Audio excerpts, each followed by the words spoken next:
On va s'attaquer enfin à l'affaire Epstein.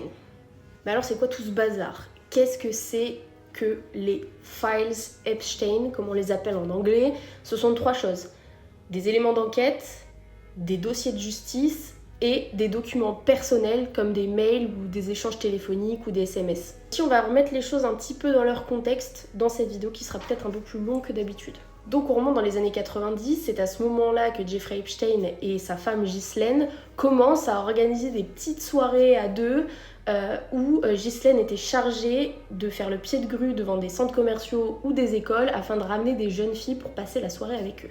Une fois arrivés dans la villa des Epstein, il les invite à se déshabiller, soi-disant pour profiter d'un petit massage, et finalement elles finiront violées par le couple.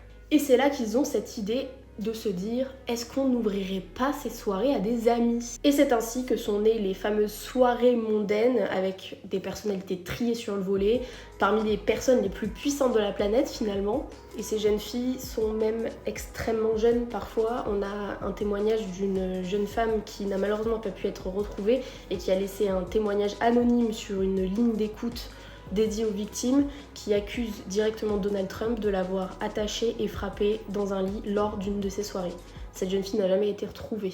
Et c'est là que tout s'emballe, ces soirées deviennent tellement incontournables et rameutent tellement de monde que les Epstein sont obligés de recruter des assistants pour les aider dans ce petit va-et-vient de victimes, entre les différentes villas bien sûr.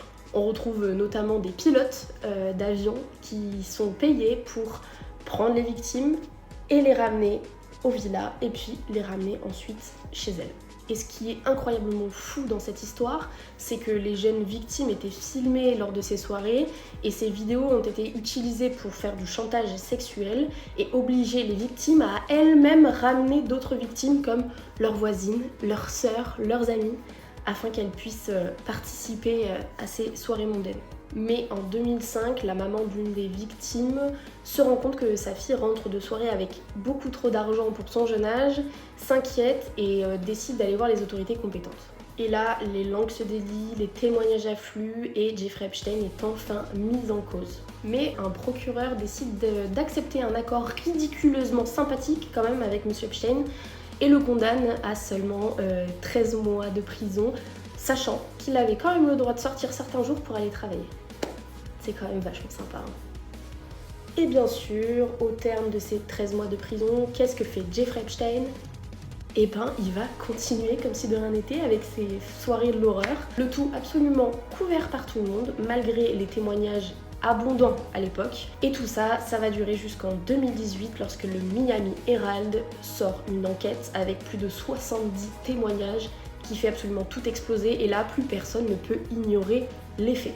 Une enquête dans la plus grande des discrétions est alors menée par les autorités et c'est enfin à ce moment-là que Jeffrey Epstein est incarcéré en l'attente de son procès. Lui et sa femme sont officiellement accusés de trafic sexuel de mineurs. Mais alors là, comme si ça suffisait pas dans les rebondissements dans tous les sens, Jeffrey Epstein se suicide dans sa cellule alors que son procès était prévu pour 2020.